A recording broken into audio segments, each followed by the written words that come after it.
I'm very worried about police interactions, not so much for myself, but for my child's future and for other autistic people, especially autistic non-speakers and autistic black and brown people.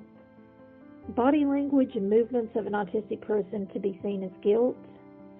A lot of the things that officers are trained to see as signs or indicators of guilt are the same signs and indicators of being autistic or otherwise neurodivergent. Possibly an indicator of guilt for some people, but for autistic people, that is just because they aren't sure what you want to hear, so they're telling you all the things, and they can't sort that information that quickly to know what summary you need. Autistic people also may resist arrest, not because they are trying to be non-compliant, but because they are panicked. And they get charges even if they haven't done anything wrong and they're just being detained. They may panic, and a loose elbow or accidentally stepping on someone's foot gets charged assaulting an officer. I've worked many cases where that has been the case, and I want to see that not happen. I'm very excited to be working with this program because I'm usually on the back end of a case where a family has been torn apart because of an avoidable incident.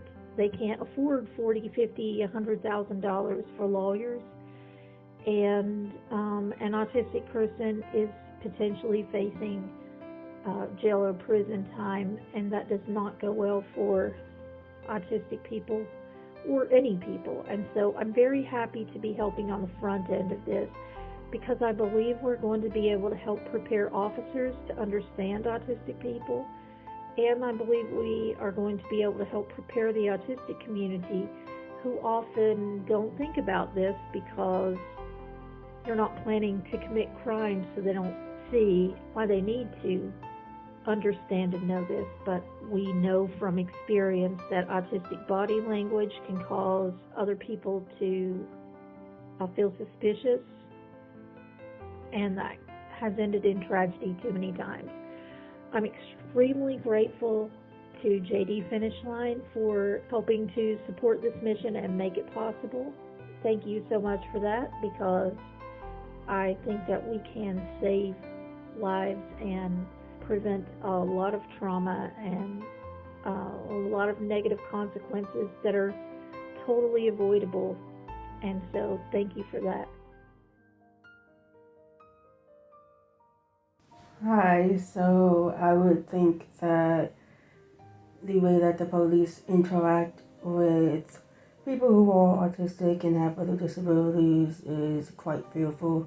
I think that the police should be able to approach people who have differences in a less aggressive way and not always point their weapons at people, and to always understand that not everybody will respond in a appropriate way, which is why there needs to be adequate police training for helping people who have differences or helping people who have sensory needs and stuff like that. And like I said, I think training would be very, very much beneficial to help people who are not always able to understand sensory needs and stuff like that. And the program is a very helpful program that can help police officers understand differences and understand sensory needs and how to approach people with these varying levels of sensory needs and whatnot. What about police interaction am I most scared of?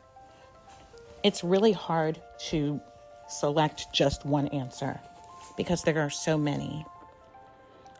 Jordan Baker, Neeli Latson, Ayad Halak, David Ramos, Elijah McCain, Dontre Hamilton, Levi Dunham, Sandra Bland, Patrick Leoria, JT Torres, Arnando Rios.